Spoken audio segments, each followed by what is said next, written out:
हमारी क्लासेस आप लोग कैसे होंगे? आई होप अच्छे ही हों। लेट हो गया, आप लोग को डिस्टर्ब हुआ पढ़ाई में। चलिए आज हम लोग पढ़ते हैं। जैसे कि हम आप लोग को चैप्टर पढ़ा रही थी, सेल 9th क्लास का है। उसमें मैंने प्लाज्मा मेम्ब्रेन तक पढ़ा दिया था। आज टॉपिक आप लोग का सेल वाल पढ़ाऊंगी। यहाँ पे सेल वाल दिया हुआ है। सेल वाल आपको प्लांट सेल में पाया जाता है या एनिमल सेल। सबसे पहले अब एनिमल सेल में नहीं पाया जाता है। आप लोगों को मैं सेल स्ट्रक्चर भी बताई थी। सेल जो प्लांट सेल वाल होता है, उसके बाद प्लाज्मा मेम्ब्रेन होता है, उसके बाद सेल वाल होता है। यह हार्ड होता है और यह चारों ओर से कवर्ड रहता है। ये सेलुलोज का बना होता है, जैसे कि आपको दिया हुआ है यहाँ पे। फंक्शन इसका है, cell wall of plants performs flowing function of permits to plant cell to become turgid as water enters to vacuole through osmosis. The plant cell expand. The cell wall has to be strong enough to resist this expansion and so enables to cell to become turgid. यानी ये कह रहा है कोई भी चीज़ आपका जो cell में इंटर करता है वो सेल वाल से ही होके आता है और ये क्या करता है, हार्ड होता है, आपको ड्रिड बनाता है सेल को। It provides mechanical strength to support the cell, और ये क्या करता है, सेल को सपोर्ट करता है, मैकेनिकल स्ट्रेंथ देता है, मजबूती प्रदान करता है। और यह किस चीज़ का बना होता है, सेलुलोज का बना होता है। It is the freely permeable to water and substance in solution, और इसमें क्या होता है, सोल्यूशन में वाटर सब्सटेंस फ्रीली इसमें आ जा सकते हैं। इसका फिर नेक्स्ट है, it has narrow pores called pits. इसमें एक छोटे छोटे छेद होती हैं जिसे क्या बोलते कहा जाता है, पिट्स कहा जाता है।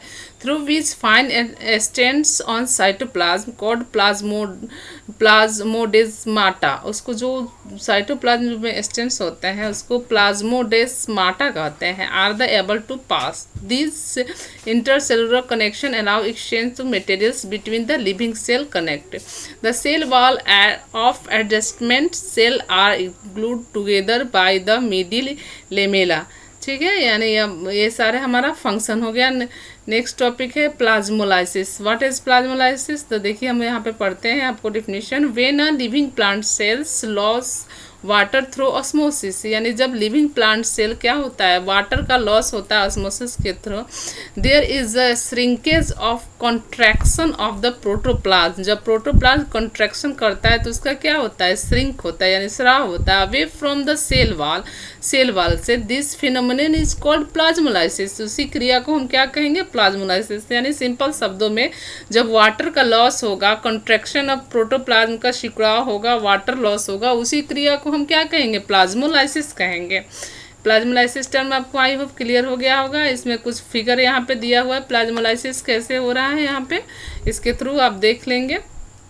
फिर यहाँ पे डिफरेंस पूछ रहा है, difference between cell wall and plasma membrane में क्या डिफरेंस होते हैं। सिंपल मैं आप लोगों को सेल प्लाज्मा मेम्ब्रेन पढ़ाई थी, आज सेल वॉल बता दी थी। देखिए cell wall occur in plant cell या प्लांट सेल में पाया जाता है। It is found in both, और जैसे कि हम आपको बताए थे प्लाज्मा मेम्ब्रेन दोनों में पाया जाता है, एनिमल सेल और प्लांट सेल दोनों में। It lies outside of the cells, या आउटसाइड होता है सेल का। इट लाइज और outside of animal cells and inner cell wall in plant cell. Animal cell का प्लाज्मा मेम्ब्रेन आउटसाइड होता है बट प्लांट सेल का आउटसाइड नहीं होता है, इसके आउटसाइड में सेल वॉल लगे रहते हैं। It is non living and quick thick in plant, यह नॉन लिविंग में होता है और प्लांट क्या करता है, थिक होता है इसका। It living and quick thin होता है और इसका पतला होता है। इट इज रिजिड हो जाता है, ये क्या होता है, कड़ा होता है cell wall.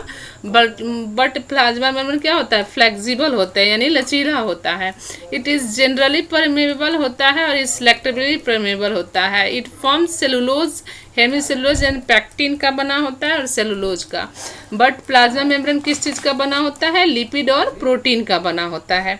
It major function of provide protection and strength to the cell, और इसका क्या होता है, इसका भी स्ट्रेंथ ही होगा, function to hold cellular connects and control passage of materials in the out of the cell.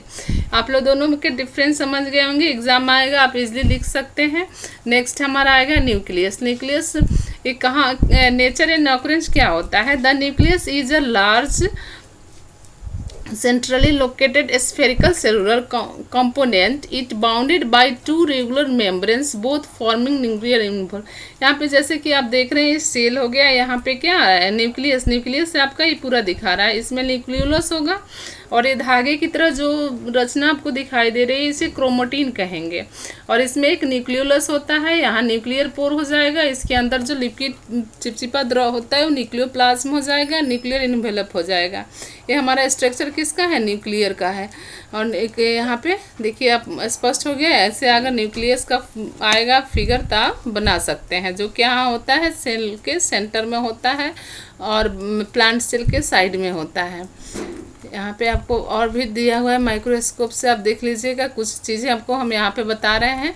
The chromatin material is a thin thread like intertwined mass of chromosome material and composed of the genetic substance DNA.